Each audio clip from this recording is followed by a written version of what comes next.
Hello everyone, అందరు ఎలా ఉన్నారు? Welcome back to Vinisha's home journal.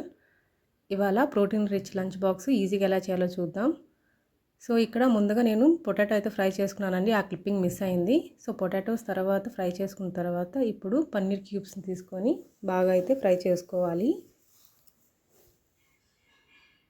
పొటాటోస్ని కూడా గోల్డెన్ బ్రౌన్ వచ్చే వరకు ఫ్రై చేసుకోవాలి. పొటాటోస్ ఫ్రై చేసుకున్నప్పుడు కొద్దిగా సాల్ట్, పసుపు, కారం వేసి ఫ్రై చేసుకోవాలి. దాన్ని సపరేట్గా ఒక ప్లేట్లో తీసుకున్న తర్వాత ఇప్పుడు కూడా పన్నీర్ క్యూబ్స్కి కొద్దిగా సాల్ట్, పసుపు, కారం వేసి మిక్స్ చేసుకొని పక్కకైతే తీసి పెట్టుకోవాలి.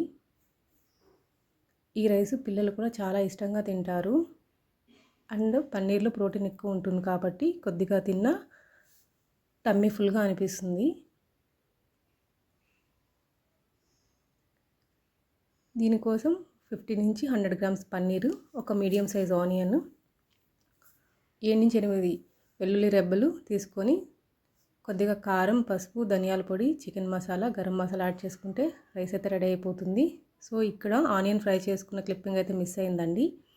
పన్నీర్ని సపరేట్గా తీసుకున్న తర్వాత అదే బౌల్లోకి అదే కడాయిలోకి ఆయిల్ వేసి పోపు దినుసులు వేసుకున్న తర్వాత అవి బాగా ఫ్రై అయిన తర్వాత గార్లిక్, ఆనియన్, కరివేపాకు వేసుకొని బాగా ఫ్రై చేసుకున్న తర్వాత చికెన్ మసాలా, గరం మసాలా, కారం, ధనియాల పొడి, సాల్ట్ కూడా వేసుకొని అన్నీ బాగా మిక్స్ చేసుకున్న తర్వాత పొటాటో, పన్నీర్ కూడా యాడ్ చేసుకొని లాస్ట్లో కొద్దిగా కొత్తిమీర వేసుకొని బాయిల్డ్ రైస్ కూడా వేసుకొని మిక్స్ చేసుకోవడమే.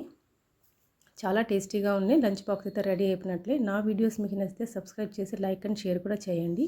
Thanks for watching.